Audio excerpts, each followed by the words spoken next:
नमस्ते बच्चों। आज मैं आप लोगों को क्लास 6 वसंत का पाठ झांसी की रानी इसका मैं क्वेश्चन आंसर पढ़ाने जा रही हूं। और इससे पहले बच्चों मैं क्लास 6 वसंत और क्लास 6 बाल राम कथा का सारा वीडियो बना चुकी हूं। उसको देखने के लिए आप ऊपर दिए गए आई बटन पर क्लिक करके देख सकते हैं, या नीचे दिए गए डिस्क्रिप्शन बॉक्स में देख सकते हैं, या प्लेलिस्ट में जाकर देख सकते हैं। और बच्चों आप मुझे इंस्टाग्राम, फेसबुक और ट्विटर पर भी फॉलो कर सकते हैं। तो पाठ शुरू करते हैं। झांसी की रानी, इसका MCQ नहीं सॉरी इसका क्वेश्चन आंसर। पहला प्रश्न है कविता से, किंतु काल गति चुपके चुपके काली घटा घेर लाई। क इस पंक्ति में किस घटना की ओर संकेत है? ख काली घटा घिरने की बात क्यों कही गई है? उत्तर क का है। इस पंक्ति में झांसी के राजा की मृत्यु की ओर संकेत है। ख काली घटा घिरने के बाद की बात क्यों कही गई है? उत्तर है झांसी के राजा निःसंतान थे। राजा के निःसंतान मर जाने पर झांसी के राज्य को अंग्रेज अपने अधिकार में ले लेंगे। इससे झांसी पर विपत्ति आ जाएगी। इस तथ्य को ध्यान में रखकर काली घटा घिरने की बात कही गई है। दूसरा प्रश्न है, कविता की दूसरी पंक्ति में भारत को बूढ़ा कहकर और उसमें नई जवानी आने की बात कहकर सुभद्रा कुमारी चौहान क्या बताना चाहती है? उत्तर, भारत को बूढ़ा कहकर सुभद्रा कुमारी चौहान यह बतलाना चाहती है कि भारत परतंत्र होने के कारण बहुत ही कमजोर और शक्तिहीन हो गया था। भारतीय वीरों का साहस कम हो गया, वे अपने आप को असहाय समझने लगे। लेकिन लक्ष्मीबाई ने अपनी वीरता व जोश से भारतीयों की सोच बदल दी। अब उनमें आशा और उत्साह का नया संचार हो गया, संघर्ष करने की शक्ति आ गई और वे स्वतंत्रता प्राप्ति हेतु प्रयत्न करने लगे। तीसरा प्रश्न है, झांसी की रानी के जीवन की कहानी अपने शब्दों में लिखो और यह भी बताओ कि उनका बचपन तुम्हारे बचपन से कैसे अलग था। उत्तर, झांसी की रानी का नाम लक्ष्मीबाई था। वह अपने पिता की अकेली संतान थी। वह कानपुर के नाना की मुंहबोली बहन थी। वह नाना के साथ पढ़ती थी और नाना के साथ खेला करती थी। उसका बचपन हमारे बचपन से बिल्कुल भिन्न था। हम प्रायः बचपन में खिलौने से खेलते हैं, पर वह बचपन में ही बर्छी, ढाल, कृपान और कटारी का प्रयोग करने लगी थी। उसे शिवाजी की गाथाएं जवानी याद थी। वह बचपन में नकली युद्ध के खेल खेला करती थी। व्यूह रचना और खूब शिकार खेलना, सेना को घेरना तथा दुर्ग तोड़ना उसके प्रिय खेल थे। इस प्रकार उनका बचपन हमारे बचपन से बहुत भिन्न था। चौथा प्रश्न है, वीर महिला की इस कहानी से कौन कौन से पुरुषों के नाम आए हैं? इतिहास की कुछ अन्य वीर स्त्रियों की कहानियां खोजो। उत्तर, झांसी की रानी कविता में अनेक पुरुषों के नाम आए हैं। उनमें से कुछ के नाम है वीर शिवाजी, अर्जुन, शिव डलहौजी, नाना धुंधु पंत, पेशवा तांतिया, अजीमुल्ला, अहमद शाह मौलवी, ठाकुर कुंवर सिंह, सैनिक Abhiram, lieutenant Walker, Scindia, Hugh Rose, general Smith, Sultana Razia, Durgavati, Karmavati आदि वीर नारियों की कहानियों की पुस्तकें विद्यालय पुस्तकालय से लेकर पढ़ें। अब अनुमान और कल्पना के तहत प्रश्न रहेगा। प्रश्न 1 है, कविता में किस दौर की बात है? कविता से उस समय के माहौल के बारे में क्या पता चलता है? उत्तर, कविता में स्वाधीनता संग्राम के प्रथम दौर की बात है। कविता पढ़कर उस समय के माहौल के बारे में यही पता चलता है कि उस दौर में अंग्रेज भारत में आए ही थे। वे धीरे धीरे अपने साम्राज्य को फैलाने और उसे और दृढ़ करने में लगे थे। भारतवासियों में स्वतंत्रता की भावना अभी पैदा नहीं हुई थी। उनमें संगठन का भी अभाव था। हमारा देश अनेक छोटी छोटी रियासतों में बटा था। यहाँ के राजा और नवाब विलासितापूर्ण जीवन बिता रहे थे। ऐसे वातावरण में झांसी की रानी ने अंग्रेजों के विरुद्ध संघर्ष करके भारतवर्ष में स्वतंत्रता की चिंगारी को प्रज्वलित करने का प्रयत्न किया था। इस प्रकार इस कविता में स्वतंत्रता संघर्ष के प्रथम दौर का चित्रण है। दूसरा प्रश्न है, सुभद्रा कुमारी चौहान लक्ष्मीबाई को मर्दानी क्यों कहती है? उत्तर, मर्दानी मर्द शब्द से बना है। मर्द का अर्थ है पुरुष, वीर, बहादुर, बलवान। लक्ष्मीबाई स्त्री होते हुए भी साहसी थी। उनमें अपार साहस था। वे शौर्य और वीरता का साक्षात स्वरूप थी। उन्होंने युद्ध भूमि में लेफ्टिनेंट वॉकर के भी दांत खट्टे कर दिए थे। उसे घायल हो युद्ध भूमि से भागने पर मजबूर होना पड़ा था। लक्ष्मीबाई के साहस, वीरता और शौर्य और पराक्रम को प्रकट करने के लिए सुभद्रा कुमारी चौहान ने अनेक उनके लिए मर्दानी शब्द का प्रयोग किया है। खोजबीन, बर्छी, कृपान, कटारी उस जमाने के हथियार थे। आजकल के हथियारों के नाम पता करो। उत्तर, आजकल युद्ध में बंदूकों के प्रयोग के साथ साथ टैंकों और तोपों का भी प्रयोग होता है। इतना ही नहीं, इनमें हवाई जहाज़ों, हेलीकॉप्टरों तथा समुद्री जहाज़ों को भी आवश्यकता पड़ने पर इस्तेमाल किया जाता है। इनके अलावा अनेक प्रकार के बम, बारूद एवं मिसाइलों का भी इस्तेमाल किया जाता है। दूसरा प्रश्न है, लक्ष्मीबाई के समय में ज़्यादा लड़कियां वीरांगना नहीं हुई क्योंकि लड़ना उनका काम नहीं माना जाता था। भारतीय सेनाओं में अब क्या स्थिति है, पता करो। उत्तर, यह सत्य है कि लक्ष्मीबाई के समय में ज़्यादा लड़कियां वीरांगना नहीं हुई क्योंकि लड़ना उनका काम नहीं माना जाता था। दूसरी ओर इस बात को भी झुठला नहीं सकते कि लक्ष्मीबाई ने ही सन 1857 में स्वतंत्रता रूपी महल की नींव रखी, जो सन 1947 में बनकर तैयार हुआ। भारतीय सेनाओं में भले ही आज लड़कियों ने बढ़ चढ़कर भाग लेना शुरू तो किया है, लेकिन अभी सेना में लड़कियों की संख्या बहुत कम है। अब भाषा की बात के तहत प्रश्न रहेगा बच्चों। नीचे लिखे वाक्यांशों मतलब वाक्य के हिस्सों को पढ़ें। झांसी की रानी, मिट्टी का घरौंदा, प्रेमचंद की कहानी, पेड़ की छाया, ढाक के 3 पात, नहाने का साबुन और मील का पत्थर, रेशमा के बच्चे, बनारस के आम। तो का, के, की 2 संज्ञाओं का संबंध बताते हैं। ऊपर दिए गए वाक्यांशों में अलग अलग जगह इन तीनों का प्रयोग हुआ है। आप देख रहे हैं सब में का, के, की का प्रयोग हुआ है। तो ध्यान से पढ़ो और कक्षा में बताओ कि का, के, की, के और की का प्रयोग कहाँ और क्यों हो रहा है। उत्तर, झांसी की रानी में की का प्रयोग रानी के अनुसार हुआ है। रानी स्त्रीलिंग और एक वचन है। का, के, की संबंध कारक के परसर्ग हैं। इनका प्रयोग संबंधी संज्ञाओं के अनुसार होता है। यदि संबंधी संज्ञा स्त्रीलिंग होगी तो संबंधी संज्ञा के पूर्व की का प्रयोग होगा। संबंधी संज्ञा के पुल्लिंग एक वचन होने पर संबंधी संज्ञा के पूर्व का और संबंधी संज्ञा के बहुवचन पुल्लिंग होने पर संबंधी संज्ञा के पूर्व के का प्रयोग होता है। अब देखिए नीचे दिया गया है मिट्टी का घरौंदा में संबंधी संज्ञा घरौंदा एक वचन पुल्लिंग होने के कारण उसमें पूर्व का प्रयोग हुआ है। प्रेमचंद की कहानी स्त्रीलिंग अतः उससे पूर्व की का प्रयोग हुआ है। पेड़ की छाया में संबंधी संज्ञा एक वचन स्त्रीलिंग है, इस कारण छाया से पूर्व की का प्रयोग किया गया है। ढाक के 3 पात संबंधी संज्ञा पुल्लिंग बहुवचन होने से उससे पूर्व के का प्रयोग हुआ है। नहाने का साबुन, तो साबुन पुल्लिंग एक वचन अतएव उससे पहले का प्रयोग हुआ है।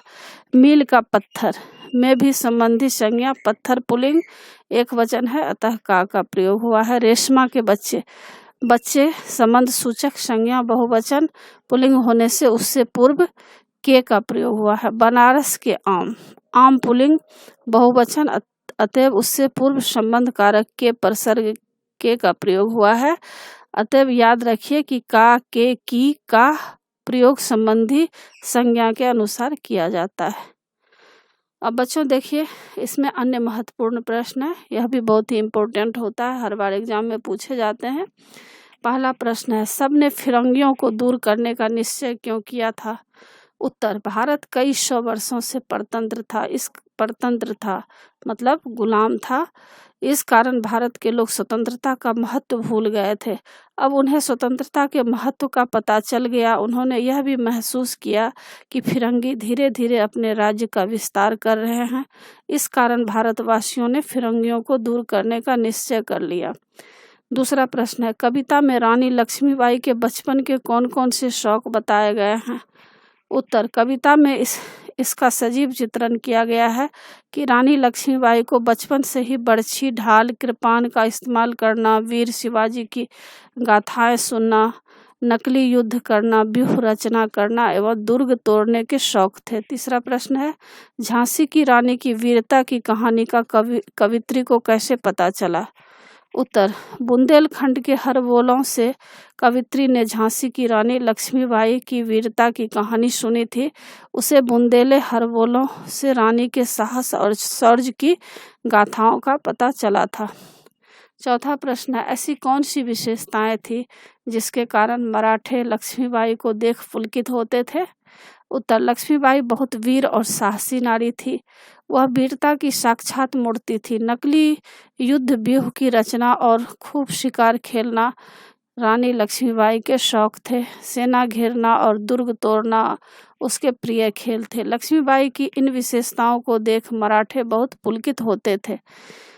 पांचवा प्रश्न है, हुई वीरता की वैभव के साथ सगाई झांसी में किस घटना की ओर संकेत है? कवित्री ने उसे वीरता की वैभव के साथ सगाई क्यों कहा है? उत्तर, ऊपर लिखी पंक्ति में झांसी के राजा के साथ लक्ष्मीबाई की सगाई की ओर संकेत है। लक्ष्मीबाई वीर, साहसी और शूरता की साक्षात मूर्ति थी और झांसी नरेश धन दौलत तथा ऐश्वर्य के स्वामी। अतएव कवित्री ने लक्ष्मीबाई और झांसी नरेश की सगाई को वीरता की वैभव के साथ सगाई कहा है। छठा प्रश्न है, झांसी के महलों में प्रसन्नता का क्या कारण था?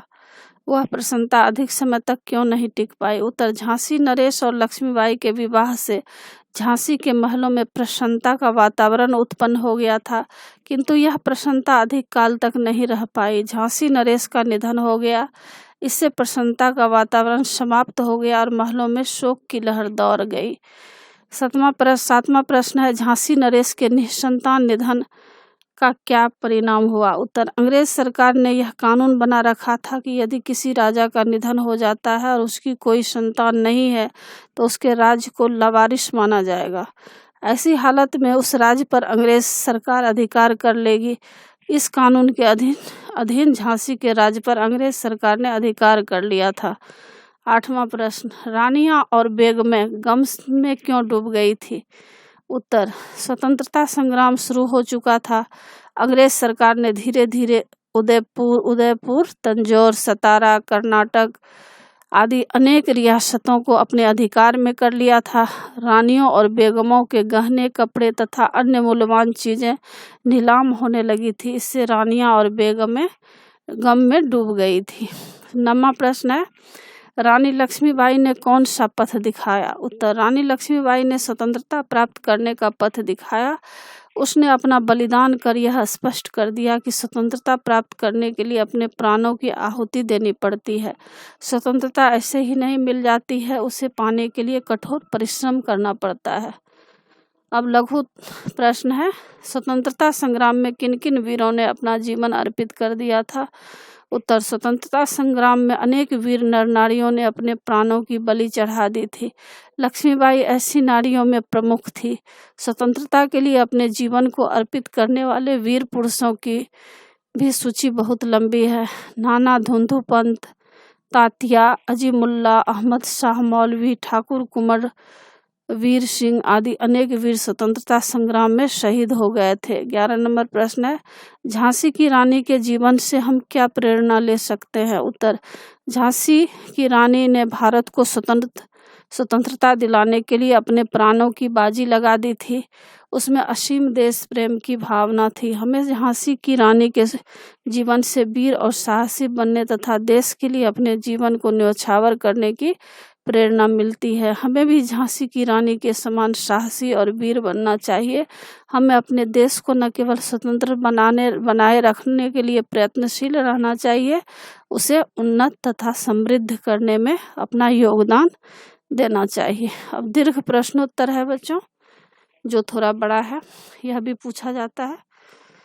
12 नंबर प्रश्न है, रानी के विधवा होने पर डलहौजी क्यों प्रसन्न हुआ? उसने क्या किया? उत्तर, झांसी नरेश का निधन हो गया, रानी विधवा हो गई।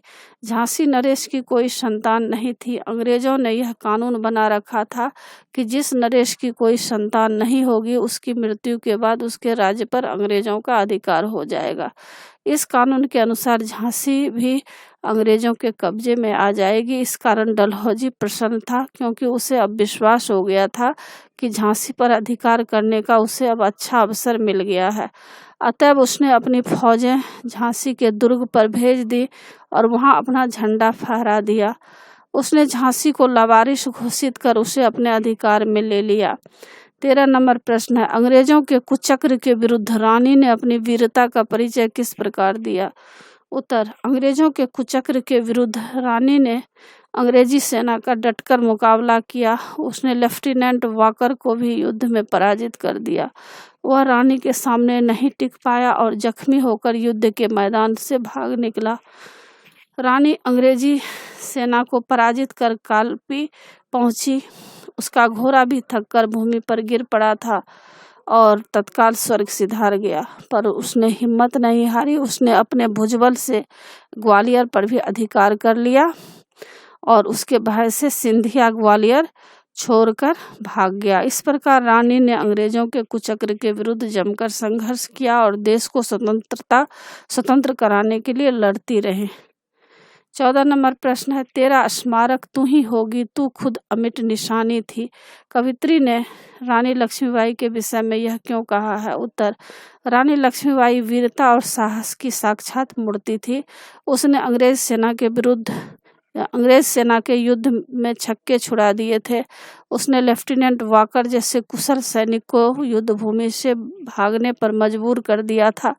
उसने स्वतंत्रता संघर्ष के दौरान वीरता का जो परिचय दिया, उसका उदाहरण इतिहास में मिलना आसान नहीं। केवल 23 वर्ष की अवस्था में उसने जो कुछ कर दिखाया वह इतिहास में सदा स्मरणीय रहेगा।